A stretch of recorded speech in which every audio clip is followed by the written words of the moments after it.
السلام عليكم، اخباركم ايه؟ اتمنى تكونوا بخير. انا سيد بدوي ودي قناتي لمراجعه تصنيع العدد والالات. فيديو النهارده هنعمل فيه طاوله لحام من الخشب والحديد بتكلفه على قد الايد. ولقيت عندي الحاملين دول عباره عن زاويه حديد متلحمين، هم عندي قدام، فانا هستخدمهم وزي ما انتم شايفين ده شكلهم. وانا حابب اعيد تدويرهم واستخدمهم في صنع طاوله لحام بشكل مؤقت لحد ما اعمل طاوله افضل ان شاء الله. وكل اللي هعمله في البدايه، انا مش محتاج القطعه اللي فوق دي، القطعه اللي فوق دي انا هقصها.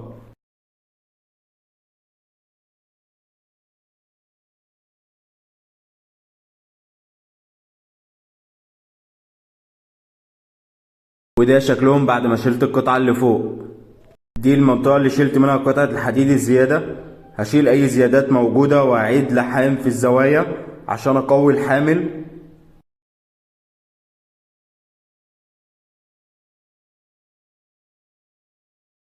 ده شكل الحامل بعد ما عدت لحام عليه وشلت الزيادات الموجودة فيه.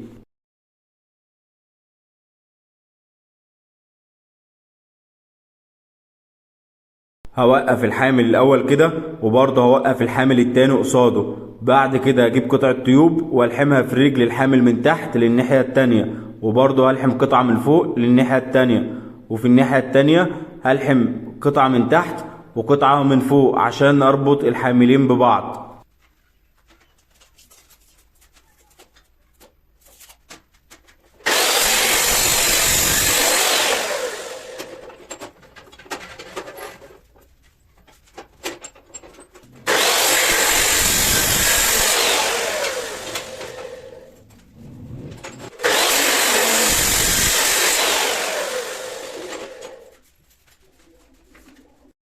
ده شكل الطاولة بعد ما لحمت قطعتين التيوب اللي فوق القطعة دي والقطعة التانية.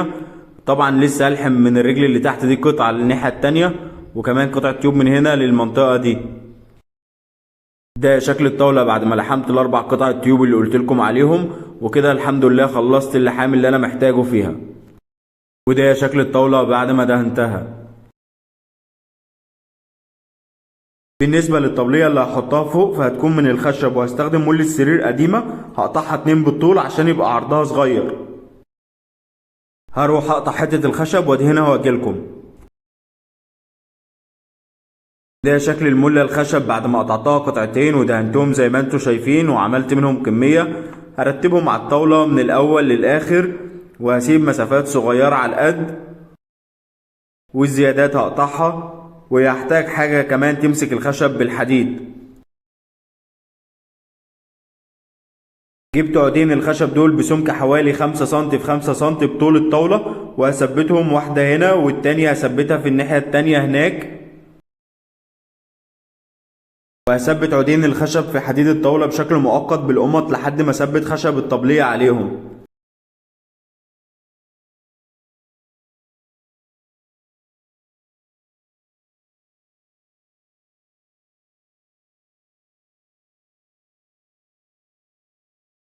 بعد كده هثبت اول حتة خشب واخر حتة خشب باستخدام المسامير والشنيور. بعد كده هفك كل القمط اللي انا كنت مثبت بها الخشب. جبت بقى كمية الخشب اللي هعمل بيها الطبلية بتاع الطاولة، وهبدأ اوزعها على الطاولة واوحد المقاسات ما بين كل خشبة والتانية.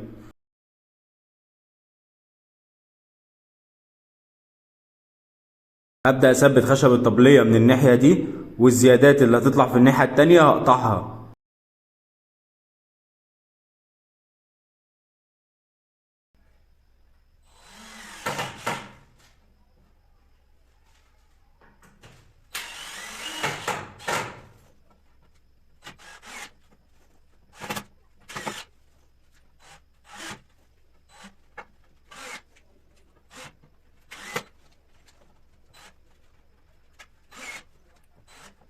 هثبت بقى الخشب من الناحية التانية دي وبعدين اقص الزيادات.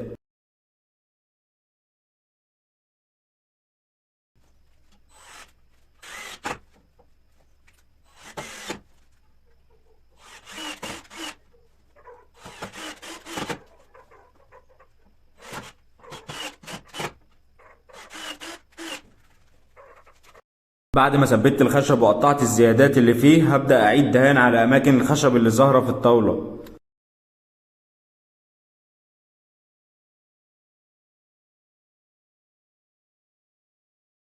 اجمل حاجه في الطاوله ان اقدر اشيل الطبليه من عليها عشان لو هنقلها من مكان لمكان تبقى خفيفه، وكمان ارتفاعها وطولها وعرضها مناسب وهيساعدني اشتغل وانا مستريح.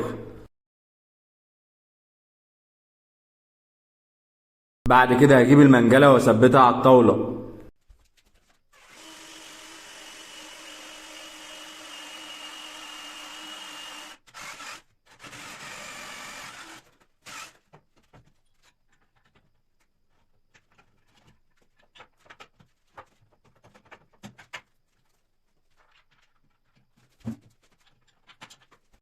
وده شكل المنجله بعد ما ثبتها. بالنسبة للمنطقة اللي تحت دي على التيوب ده او التيوب التاني، ممكن لو عندك اي لوح خشب او كونتر تحطها عليها عشان تحط عليها المعدات اللي هتستخدمها في اللحام. وممكن في المنطقة من هنا لهنا تحط لوح صاج عشان اي بواقي لحام او رايش تقع على لوح الصاج ما تقعش على المعدات اللي تحت.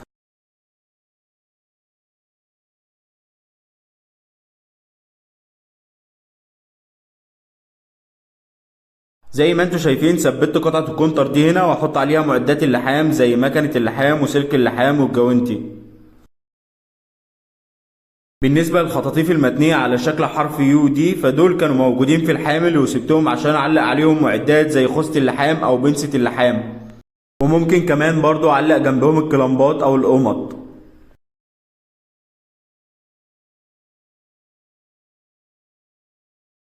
الشيء الجميل بقى في الطاولة انك لما تحب تلحم اي قطاع من قطاعات المعادن تقدر تثبته بسهولة باستخدام القمط، وهيكون ثابت مش هيتحرك، وده هيسهل عليك الشغل جدا ويخليك توفر وقت وتعمل شغل اكتر وجودة اعلى.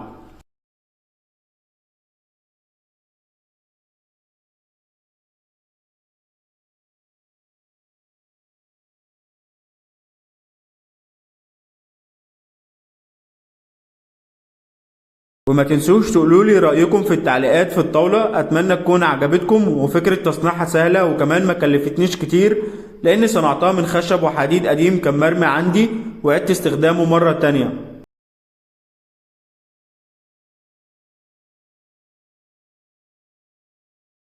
بسم الله ما شاء الله، ورشتي كل يوم بدأت تكبر وارتبها بشكل افضل، وده لاني عاوز افيد الجميع واقدم ليكم محتوى يليق بيكم ويفيدكم، فعشان كده محتاج دعمكم على كل الفيديوهات اللي فاتت والفيديوهات اللي جايه. وما تنسونيش بقى باللايك والشير، ونتقابل على خير.